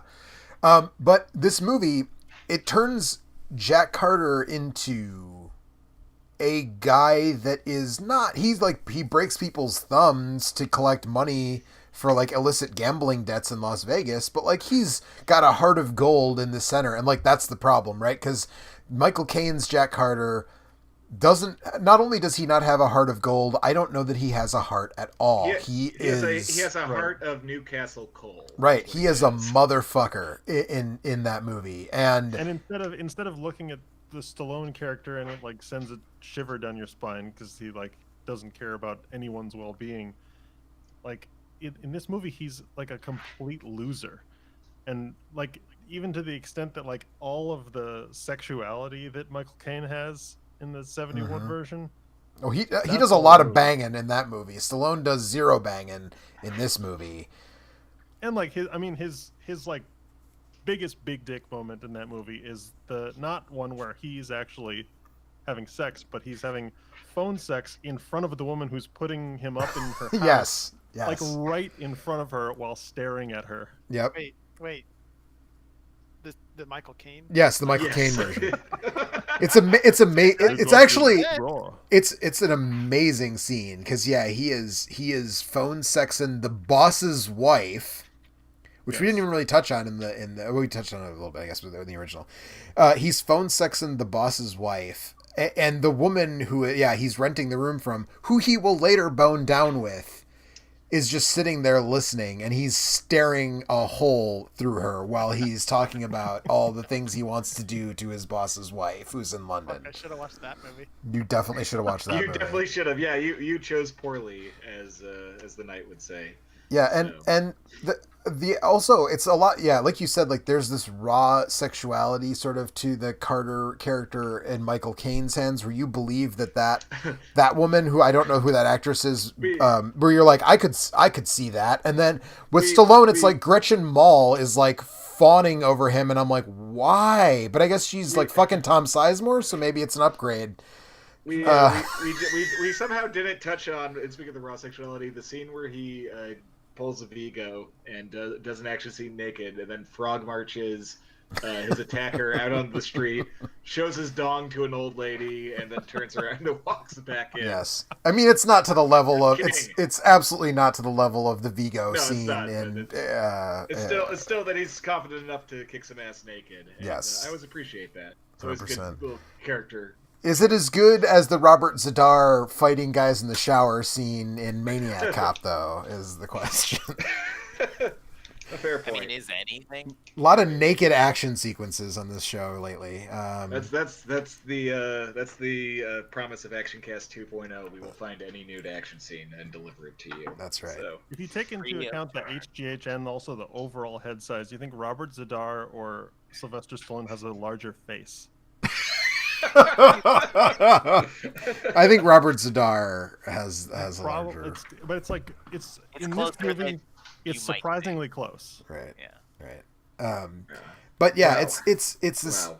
it's this need to make Carter the kind of the good guy. And I guess I don't know, like, Bryce, you've read A Walk Among the Tombstones, right? I have, yes. So did they change Liam Neeson's character in that as much? Because I liked that movie, but I remember thinking like his like budding friendship with this little kid feels weird for this character. No, that's also like taken from the books. Like, as I don't think that they didn't so much change the character as they did like give you information that you would find out at other points in the series. You know, so. But no, I'd say that he played a very accurate Scooter. Okay. So there's this thing, I feel like it happened a lot around the time this movie was made, where like they would take characters, adapt characters, and they would try to soften them in a way that, like, I guess it wasn't right around this time, but like the Jason Statham Parker movie, and Bryce, you're more familiar with those books than I am, but like that movie is a fucking thought crime. like that dude is not a good guy in those novels, and they're like, oh, he only steals from people who deserve it or whatever, and it's like, no, that's not Parker. Turning Parker into a loquacious, soft-hearted Robin Hood should have landed that man in jail. So yes, I feel like that might have been a Jason Statham like thing. He might have similar to what we're talking about here with Stallone. Yeah. Yeah. Maybe. I guess I don't know that, but I do know that when Anthony and I saw what was that the Fast and Furious movie, Anthony, that's like just him and The Rock. Hobbs and Shaw. Yeah, when we saw that, there's like a scene that is entirely superfluous where they go to meet his character's girlfriend, who's like a 25-year-old like babe, and then they just like make out, and that scene is it, and then they leave. That's and right. I don't remember if I said this to you at the time, Anthony, or if I just thought it, but I was like, that was for sure in that dude's contract that he's like, there's a scene where I make. Okay, I couldn't remember, but yeah. And so based on what my brain thought once and what you just said, I feel like that was intention. Well, I think there's two things though, because there's that and like what we were talking about with Stallone, like, having to be a good guy, but there's like, it also makes me think about his character in The Expendables, where he's got this weird thing where he really likes the idea of like a total badass who also is like kind of a diamond in the rough good guy deep down. I mean, that's sort of the American action hero like archetype, right? Stallone likes a very particular version of it, and I see it here as well. Like it's just an extremely vain aesthetic. Yeah. I mean, it's like, what was the other? Oh, I was just thinking about this the other day. Like, Keanu's great and everything, and I know that Bryce has kind of a soft spot, but like John Constantine is not that guy. The Keanu version of John Constantine is a fucking million miles away from Alan Moore's version of John Constantine. That's more in line with what you were saying about this movie, right? Like that was kind of just because that was like 2 years later or something, or 3 years later. It's like 5 or 6, I think. But yeah, I don't know if we can talk about this as like a localized problem, because I think at least like post 70s, a lot of films just did do this, and like you can even see this in certain franchises where like talking about anti-heroes. We talk about how a lot of times the term anti-hero gets thrown around, but like Get Carter was an actual anti-hero, and so like you can even see characters like Dirty Harry, who started out as genuine anti-heroes, basically become Saturday morning cartoons. So like, yeah, since the 80s we've definitely had a softening of what we'll allow from like not from our protagonists. So is that the audience's fault, or is that? I think it's a cycle. I think it's the audience. It's the audience's fault, and then the studios go for it, which reinforces it to the audience. So, I you know. 100% could see Stallone sitting there and saying that he doesn't think the audience would like this and that they need to connect with his character more. Right. I mean, he's Push it. probably right. I mean, as it turns out, nobody liked this fucking movie anyways. But like, But Yeah, so it maybe bombed he wasn't horribly. right. but it. I mean, I don't know that it would have done better if he had played Carter the same way that Kane did it, with him just being a cold motherfucker. Because this movie has more problems than that. But I feel like that's kind of the main. For me, that was the focal point. Was like they keep trying to make him this likable guy, and like it doesn't work. I don't buy him as this bad motherfucker who's gonna throw a dude off a balcony, and also this dude who will like call his estranged sister-in-law, which that's a big change too, right? The sister. So there's this whole thing where he goes to the funeral and everybody loved. Now it's Richie. I don't know why Frank was not a good name anymore, but his brother My guess Richie. is just to Nobody that is had that seen him. I don't think Stallone wanted to do a movie where he had a character whose name is Frank and the brother is dead, because isn't that's his brother's His brother's in name real is life, Frank. right? Yes, yes. Frank Stallone actually has a part in this, right? Does he have a It's on minor the role? credits. Yeah. I wouldn't be I'm not a great surprised. Does he Frank but- play the Stallone's brother father. in those shots in the end? Oh, was he? Did he play his brother? That wouldn't surprise me, I guess. Yeah. But you know, he's. It It's just a two- doesn't it's a work. two- It just doesn't work. It's a two-parter problem because it's a movie that is both. It is a very bad performance in a movie that is very aesthetically unpleasing, and like you can have one or the other, but you can't have both. And it's a funny, like we talk about how bad this movie looks, and like nostalgia runs on like 20-year cycles, so the early 2000s should be coming up any day now. No. And I just have to laugh at the idea that like if we Never. watch this a year from now, we'd be like, this looked fine. Like, what are you talking about? And we're just like at the nadir of its fashion. I sure fucking hope not, my dude. I don't know like how sure this is fucking ever gonna hope look not. fine. Yeah. I'm surprised I ever thought it didn't look as bad as I do now. Yeah. I mean, like I said, I I used to be think like, whatever, that's all right. I think it's part of it is that you're not when this movie came out. I mean, I touched on this earlier, but like you're not as film literate. Like I hadn't seen nearly as many films at 17 as I have now, so I didn't. I mean, I guess I just didn't. Well, that's just math. It is just math, but That it's is math indeed. the more well read you become as a person who watches films. And then like I also I mean, hadn't I been get to like- film yeah. school yet, right? I went to film school a year after this movie came out, so that changed what a you're bunch of saying. shit for me too. But at 17, I was like, it's fine. When I was 14, I thought Neon Genesis Evangelion was the smartest thing alive. Right, And then was- when I was 35, I was like, oh. Right. I'm like, the fighting robots are still cool, but this is dumb as hell. Which is, you know, I mean, whatever. That's. But I really sincerely hope we do not get a fucking nostalgia bubble for this kind of editing, because holy I really fuck, don't I know how can't we deal with could. that. I don't either. Oh, no. Are you kidding? There's probably people younger than us that are dumb that watch these and grew up and want to make movies that call back to when they first fell in love with movies. Maybe. They could Yeah. definitely. I'm not saying it will. I'm saying it could. Yeah. Yeah. Can we talk? There's so enough can we, pain in the world already. I don't want to think about that. can we talk about some of the other performances in this movie? Because it's Yes, because absolutely. the one I want to address is, and I'm just really Michael curious Caine. on it. Yeah, I'm really curious how that came about, because when I They think I paid remember that him. he was. Yeah, Yes, he well, was that's paid what to I do was gonna say. That when we talk about prima donna and a whore, like Michael, the great thing about Michael Caine is that he will do anything for money, and I'm Probably not got a and kick out of this though. I bet this was, Well, 1 point I- higher than a paycheck. I'm not even joking when I'm calling that a great thing, because just like say Ennio Morricone or any of these guys who are real workaday, like it means every once in a while you'll turn on a movie and you'll be like, Michael fucking Caine is in this, And his most famous quote on this subject was when he was asked if he ever did see Jaws: The Revenge, and his response was no, but I No. saw a boathouse that it built. Yes, but I have seen the house and- that Jaws 3 built, and it's quite nice. Yeah. Yes. Yeah. So I'm sure that when they Well, so offered him studio money, like his choice was between yes and absolutely. But I'm still really curious on why they conceived this role for him. I because, just want to add to that before we pontificate. I'm sure all the Alex Yeah. and I watched the trailer for this movie last whenever it was, Friday or whenever. 2 days ago or something. Yeah. And it could have, who the fuck knows anymore? And it could have been like, and at like 3/4 of the way through the trailer, it like, it's listing the cast, and then it goes, an Academy Award winner, Michael Caine. And I was Right. like, who is stoked for this movie, and who's borderline stoked? And then it's like, oh fuck, he's the Academy Award winner. I'm in. Yeah, Like- you're right.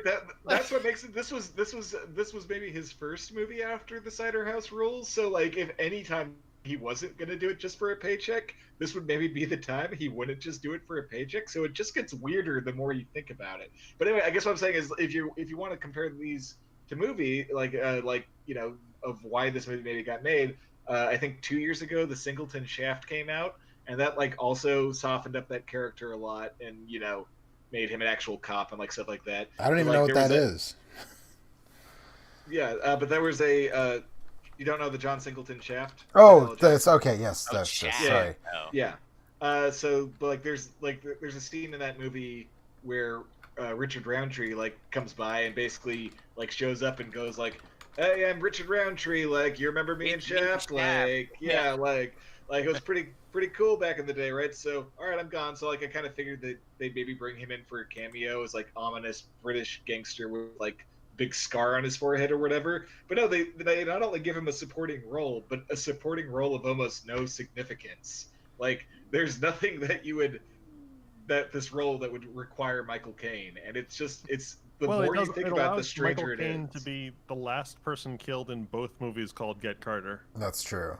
Right, that's Fair the enough. thing. They don't even get Carter in this one. They get Carter in the first one. We didn't mention that, but he gets offed after he They get kills the Eric. original They Carter kill him. again. They double get Carter. Yeah. Hey.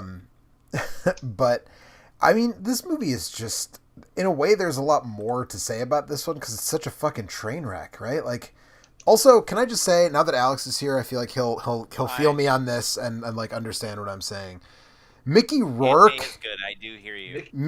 Mickey Rourke is dressed and grooms himself like the final boss in a 90s fighting game.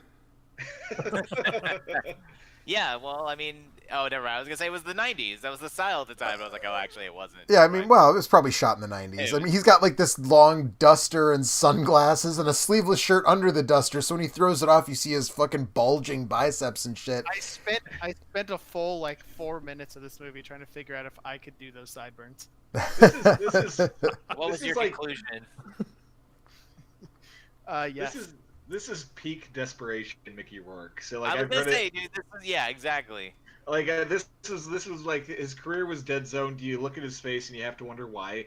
And like he's apparently I remember reading this review like back when he was like making his short-lived comeback where he was talking about like how he didn't have money for food or rent in this, and like Stallone was literally the only person who would hire him, and that's why he did the Expendables and gave that wonderful scene where he monologues about all the sins on his soul, and Stallone stares at them like a dog who has seen a magic trick. That's a really good monologue from Mickey Rourke in that movie. And this is kind of almost the opposite of that, where he's got hair like piss holes in the snow, and walks around at theaters and calls everyone brother like he's auditioning for Phillips Hulk Hogan movie. Yeah, and right. It feels and weirdly like this is maybe, at least for this time in his life, almost not like a fictional portrayal by Mickey Right. Rourke. Like, this is probably who he was around this time. I fucking hope not. You really have to wonder if he knew cameras were rolling, and like we talked about the scene in Expendables where he monologues. Well, he gets like a pornography is in breakfast cereals, man. That's kind of the opposite of that, and it's just a lot of choices going on with the mixture in this one. A lot of choices. Does anyone think that there's a good choice in this movie? I've got one answer. I have one. Do you want to go first, or should we go at the same time? Or ready? On 3. Ethan goes first. Go. I think that I forget, was it Bryce that you were saying when you saw McGinley, you first were like, oh, McGinley, and then oh god? Yeah, pretty much. I had kind of an opposite well, not an opposite, just like the second realization of what I'm in for never hit with Alan Cumming's performance. Because I feel like Alan Cumming in a movie that's like, I don't know what the years are, maybe like 95 to 2005 or whatever. I just really enjoy watching him, and he was able to be Alan Cumming with absolutely no restraint in this movie, and there was nothing else to latch onto besides him. So I was happy he was there. He did pretty good, although, and I didn't think of this, but when you think of the sequencing on this movie, it's weird because, as I said, this might have been Michael Caine's first film after his Oscar-winning role in The Cider House Rules, and this was probably Cummings' first role after Eyes Wide Shut. So can you imagine rolling off of a Stanley Kubrick set onto this one? No, I cannot imagine Yeah, that. real step up. That's Stanley. So my option for the only good choice in this movie is honestly, and I guess maybe there's something to be said for him like stumbling onto it accidentally, but the woman in this version, she's called, what the fuck is her, Geraldine, which is the name of the actor who played the character in the first one. Her giving him, not giving it to him, but like telling him like, there's this disc, it's got bad shit on it, you should, and then he finds it in the cookie jar, like, rather than like, oh, I just got done like shagging this bird, I'm gonna roll over and flip on this projector, and oh, it just happens to be pornography of my niece. Like, that's the only decision where, and I don't know how it goes in the novel. The original could be truer to the novel, but that just felt weird that like he gets to the bottom of the mystery completely by accident in the original.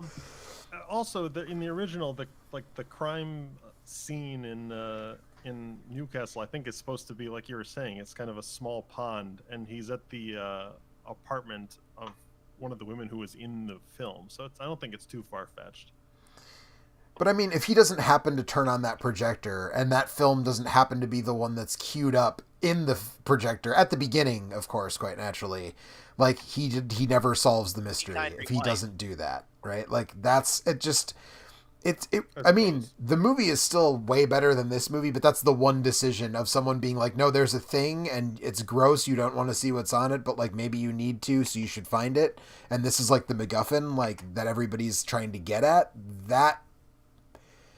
That makes the progression of the story to me at least make a slightly more sense, rather than just like he blunders onto like, oh, porn with my niece daughter. Oops. Like, you know, that's the only thing that I think that the remake does slightly better than but it fucks up a bunch of the characters, and like it tries to make this into like a story for the digital age, which is like also a big part of what doesn't work for me. Not even that it's necessarily aged weirdly, which it has, but just more that like the idea of the one character as like, I run these slot machines and this guy's muscling in on my business to some extent, so I want him gone, versus like tech bro billionaire, as delightful as Alan Cummings' performance is, this idea that like tech bro billionaire doesn't want to be affiliated with pornography on the internet. And it could ruin him if anyone found out he like coded a website that had porn on it before he was rich, and that's his motivation. That just is like, that what? Like what? And then like, yeah. And also that like Mickey Rourke's character is openly like broadcasting porn across the internet of people like very obviously being date raped is like, that's, and it's not, he keeps talking about how legit he is, and he's got computers showing this shit like in a bar, like set up in the upstairs. Like it's just, I was like, what the fuck? That's how like, I like to watch porn. Is I like to go to a bar with all my friends, Yeah. and watch porn. Mm-hmm. Yeah. Yeah, and so So that, you're normal. I know, Like that's why I stopped hanging out with you. and then of course, It really got awkward with Abby there. That's all. yeah. Just a little bit, yeah. And then I think the other thing that really doesn't work is, I mean, again, Alan Cumming is great, but the fact that he lets him live, like, that's part of that main problem of like, we want we want Jack to be sort of like be able to be rehabilitated in the audience's eyes, so he lets Alan Cummings' character go, which in a way like that was like almost embarrassingly. I mean, I know that Stallone didn't direct this movie, but it felt like Stallone telling me, as the audience member who has seen the 1971 movie, "See, it's a different version of the character." like I found nuance. Yeah. Yeah, like I said, it's weird just because like they give him more like overtly aggressive lines, and he is just so much less intimidating. And it's just yeah, like I said, a lot of choices and none of them good. and the like the thing where he is like with her on the rooftop, and like she has this big emotional outpouring about like what happened, and I just remember wanting to leave and go home, and like that's all super gross and, you know, obviously not cool, but it's just like the whole scene is there so that we can see Jack get super emotional about his niece and be like, oh, now he's gonna do horrible shit because he feels bad for his niece, and like all of that is superfluous in the Michael Caine version because we just see him watch the film and we see his facial expression that we talked about earlier, and it communicates everything we need to know, where Stallone needs this like weepy monologue about like, you're still a good person, and like it doesn't define you, and it wasn't your fault, and like all this stuff, which, you know, to a survivor of something like that is obviously all true, but like I didn't need that scene in the movie, and it only serves to feel like you're trying to rehabilitate Jack, who is a well and truly a motherfucker in the original, you know. And the original movie is very clear after you see the film with Doreen. The Doreen character is not in that movie anymore. Yeah, she's just gone. Hadn't been for a while by that point. It's not about her really. It's about his desire to set the world on fire. Right. Exactly.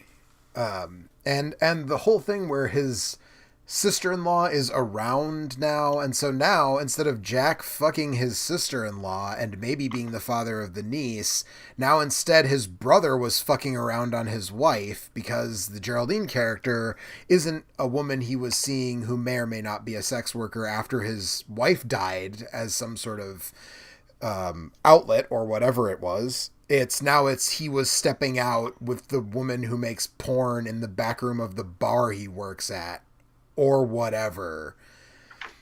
And that, like, all of that, it's again, it all goes back to that thing of like, we don't want the audience to feel indifferent to Jack, so we're gonna do all this shit of him like trying to comfort and be nice to his bereaved sister-in-law who's like mad that he wasn't around, and blah blah blah, and like obviously there's no implication that he might be Doreen's father in this version, because we should really just be thankful that the movie did not make him a kung fu hippie from Gangster City, be a repping surfer, and the fool that you would be the fool that he pitied, because it's right on track for that. So right. But yeah, I don't know. And then at the end, they don't get Carter, so he leaves to go back to that was the other thing. The thing I mentioned about the original. Get Carter. They do not, in fact, get Carter. But the original, when Jack goes from London to Newcastle, like I said, it feels like, yeah, he's a small fish in a big fucking pond in London, but now he's somebody to be afraid of in Newcastle because he is a bad motherfucker from London. That doesn't really work when he goes from Vegas to fucking Seattle. It's not like Seattle's this little fucking town off the beaten path, you know, where he's a bad motherfucker in Seattle because there's no bad motherfuckers. You know what I mean? It just, to me, that doesn't work the same way as, and of course I'm not English, so I've never been to Newcastle, so maybe I have the wrong read of Newcastle. But going from one of the biggest cities in the world and being a relatively small fish in the pond of a gigantic, you know, world stage metropolis to Newcastle feels a lot more believable than, oh, this enforcer from Vegas is suddenly the baddest fucker on the block in Seattle. Like, no, I don't buy that. You know. Here's one thing that am now very curious about looking at the Strictors credits is why Sam Raimi chose him to I was gonna ask that begin actually. the inaugural Ghost House film with Boogeyman. Not that Boogeyman is any good at all, but must have been Well, one it hell of a could pitch. maybe it could have been Like, better if Stephen K hadn't directed it.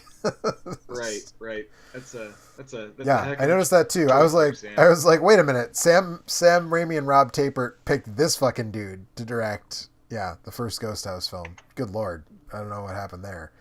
And he hadn't made a movie since this one, right? Am I right about that? I think I closed that tab. I believe you're correct. Yeah. But it's like, why? So, Why would you? Yeah. So I mean, this is a bad remake. This is basically the long and short of it. I don't know. Yeah.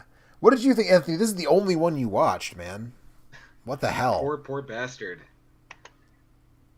I don't think I ever would have watched the 70s version if I hadn't listened to you guys talk about it after watching this one. Like, out of fear that there would be something in common? Yes. That's exactly, yes. Yeah. Yeah. There was basically nothing redeeming about this.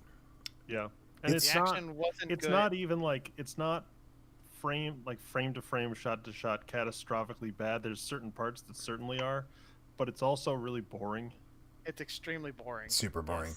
Yes. It's also like it's 20 minutes shorter or about 10 minutes, 10 minutes shorter than the 70s version, and it feels like it's like a half hour longer. You know. Yeah. But this movie came out directly in the wake of End of Days. It's also it's more confusing, even though there's way more exposition. Yes.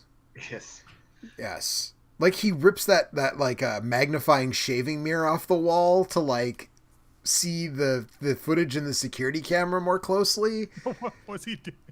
Was he using a mirror as a magnifying glass? Yes. That's because think that's what a mirror does. Well, that kind of mirror. Oh, it was one of those. It's like, one of the up your nose hairs. Yeah, mirror. right. Exactly. Oh, okay. And because Megan was like, "What the fuck is he doing?" I'm like, "I think that's supposed to be one of those shaving mirrors that it like magnifies your reflection," and so he's that's his version of enhance. Like, gets to hold up this shaving mirror to the. But he's just looking at like a blown up version of those big ass like. Giant pixels, like, yeah. He just needs glasses. Right. But, God, yeah, it's a fucking disaster, and I have often, I mean, I know people talk about, was it Paul Greengrass, who that people kind of put the blame on for the shaky cam shit, but I still say it goes back further than that. And End of Days was the first movie I remember really noticing the like super fast cuts and super shaky cam, and this movie came out right after that movie. And the car chases, there are 2 or are there 3 car chases in this movie, and they're fucking incoherent. Yeah. Like, I also believe there's the beginning of the movie is a conversation between McGinley and Stallone, and I don't think there's an establishing shot. Like, it looks like they were shot on separate days, and both of them are framed so tight. And that's also the same scene where you see the triple jump cut of McGinley, and like it's really like. Well, they're beating up Mark Boone and noted character actor Mark Boone, who's always great. He's one of the best things in this movie too, even though he's only in the one scene where he keeps talking while they're beating him up, and they tell him to shut the fuck up. But yeah, there's just a million jump cuts that are unnecessary and a bunch of shaky cam, and there are these car chases where you're just like, what is happening? It's like the opposite of the gunfight on the ferry in the 71 version. Like that might be almost too clear and like too workmanlike of a way of shooting a gunfight, but it works. And this is like, we're trying to do a million stylistic things and none of them work, and it looks like absolute fucking shit. Well, as long as it looks like shit. Right. My favorite action beat in this movie is it's part of one of the car chases where you can barely tell what's going on, and the With one McGinley? of the cars enters an alley and the shot is looking across the street, like the camera was set up in an alley looking across the street, and you can see like kitty corner from the entrance of the alley is Phnom Penh Noodle House, which is a restaurant that was in Seattle. I think it's closed now, or they do pop-ups only, but I think it was around for 30 years or something, like well before I moved here. And then they drive down the alley, and they exit the alley, and they exit next to Phnom Penh Noodle House. So they like skip back a whole block, which I thought was a sick action move. Right. Never seen that. Yeah, right. Ugh, it's just, and it's There's like, just not much to say. yeah, it's So why did we want to make it a Carterfest instead of just watching the good one and noting that there was a bad one? so that we could warn people away. I think it was. But we could have done that. safely without. Yeah. I honestly, You I created another sad soul in the world, which is me, having Yeah. only watched one. well, like I Hey, I believe that is the Action Cast tagline. If we can create one more sad Yeah, soul, one more in the sad world, soul. we're doing We've our done our job. job. I mean, I think I kind of said it earlier, which is I hadn't watched this movie since I was 17, and I remember it being okay. So I didn't And think I it would. the reason why the idea of doing the Carter double feature was raised in the first place. It was like my episode that I wanted to do when we were building that spreadsheet, the doomed spreadsheet of episodes. And at the time, this was the first time I had seen the Stallone version, and I believe at the time that I suggested we do that, I was under the impression that I had seen the Stallone version and it was just fine. And I realized very soon into this movie, watching it today, that I had not seen it before and that I made a mistake. You made two mistakes, as it turns out. Yeah. Yes. I remember thinking as it was ending, and there was some like bland, like late '90s techno play, like Moby plays over the funeral scene at the beginning. This is Yeah, like, God, I had forgot about that. That was none more late '90s, early 2000s. yeah, it's almost like the anti-Matrix. Like we talked about the Matrix a few months ago, and we talked about how like it was. We thought it would be more dated than it actually was, even though the soundtrack is obviously dated in the Matrix because it's all like, alternative. Propeller heads forever. Right. Yeah. I mean, I still like that soundtrack. I like Ministry and the Propeller Heads and Rob Zombie and, whatever, all that stuff. But like the Deftones, whatever, to some extent. But it dates the movie, right? But overall, the movie didn't feel that dated. And this is like the anti-Matrix. Like, it does feel dated, and the soundtrack puts an even finer point on it because they were playing fucking Moby over the like sad funeral scene at the beginning. And it's just Speaking like, of which, We're Ethan, talking I about keep forgetting to ask Ethan, did you ever watch the Matrix sequels? I didn't yet. No, I have Never copied mind. them. So I have to check them out, but I didn't yet. There you go. You had mentioned Paul Greengrass earlier, and I think that kind of in a similar way, we know those movies, or I guess Paul Greengrass didn't direct the first Bourne movie, but that series is like known as the shaky cam series. Like people watch them and are like, why are they shooting it like this? But that movie doesn't feel dated to me, really. Like that movie just feels like an action movie or action TV, and I actually quite like the first two Bourne movies. And it's like those are Are separated you from this by sure a year, you've seen right? them? The second one's not great. The first one I think is really I good. like the first. Yeah, I like the first one. I haven't watched it in a while though, so I could be. I'll go to bat for misremembering. the whole first trilogy, but yeah, it's yeah. But yeah, those were separated by just a year or two from this, or were they even the same year? I think Identity was 2002, and I think it's Say, actually one of the. Okay. And I think I'm not a Bourne Identity scholar, but I think I remember that it was one of the first films that had reshoots after like 9/11. So I think it was 2002. delayed from maybe 2001 to 2002. June 14th, 2002 was the first Bourne. Yeah, this movie. movie's like everything about it is perilously dated, except that it really is. I think it's because Stallone wasn't that active in like the 98 to 2000 time frame. It's really like the first look that we get at Stallone looking like he does in Rambo 2004. in Right. maximum hot dog roller. Yeah. It's very interesting because like there was, and I don't know if there's another actor who's ever done this of basically resurrecting themselves from DVD, because I think this and Driven were like his last two There's films the that 1-2 like punch. limped their way, yeah, limped their way to a theatrical release, and then they just put him out of his fucking misery and put him on direct to DVD for like a little while until he basically revived the Rambo and Rocky. and Rambo, yeah, franchises Rambo within his career. 2008, and this was 2000. So like worst case Yeah. scenario, we're talking about 8 years. That's not that Yeah, bad.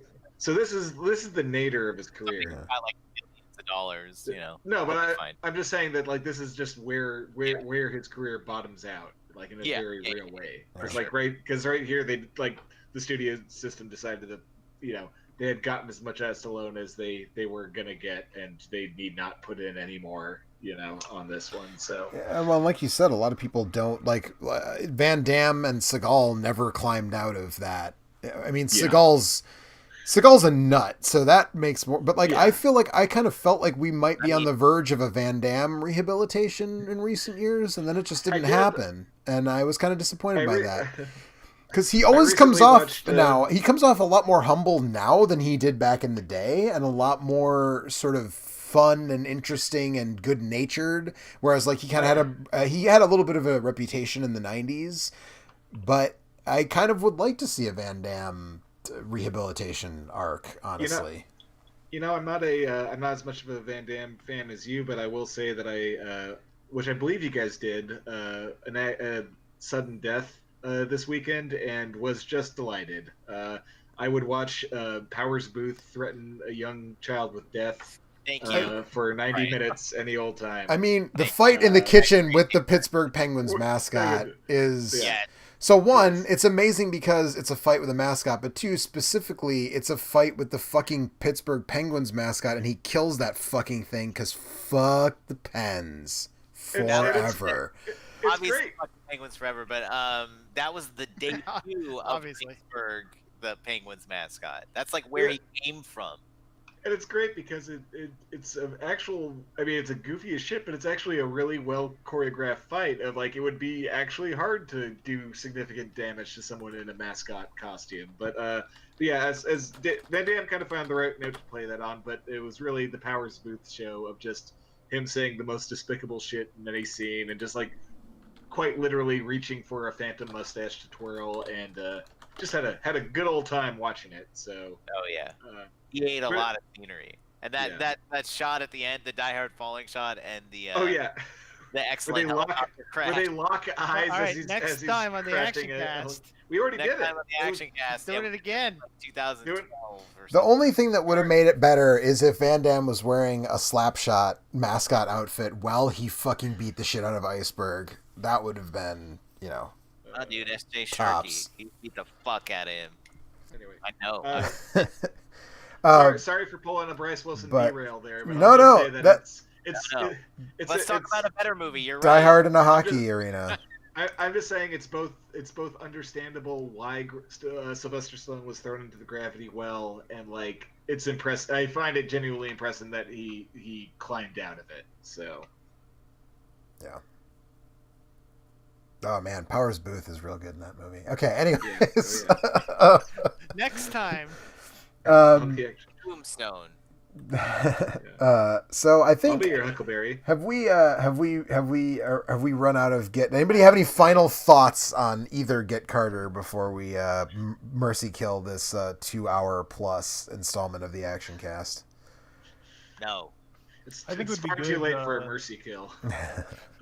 Yeah. I think that you brought up Stallone as looking like a living action hero, and the idea of softening action heroes or crime movie protagonists like in remakes. So I think it would be good if there was like a cartoon version, but of the Michael Caine Get Carter, like where he like in like the style of Dexter's Lab is having phone sex in front of the woman who's renting him a room. In the style of Dexter's Lab. I would absolutely 100% watch Gendy Tarkovsky's Get Carter. Yes. Yeah, at this point, for sure, right? Because the stuff he's been done... trying to make a he's been trying to make a Popeye movie for 20 years. Like, I can just call him up and be like, dude, forget Popeye, Get Carter. Get Carter, yeah. But you have to get Michael Caine to do the voice. Oh, wow. Yeah. So, all Michael right. Caine would be down 100%. I feel like So. 80s cartoon, version of Get Carter in the vein of Rambo, RoboCop, etc., is maybe the best note to end this show on. But I'll give everybody one more chance to get the last word in before I say goodbye. No, we're not getting any higher than that. That's right. Okay. Take your roar off.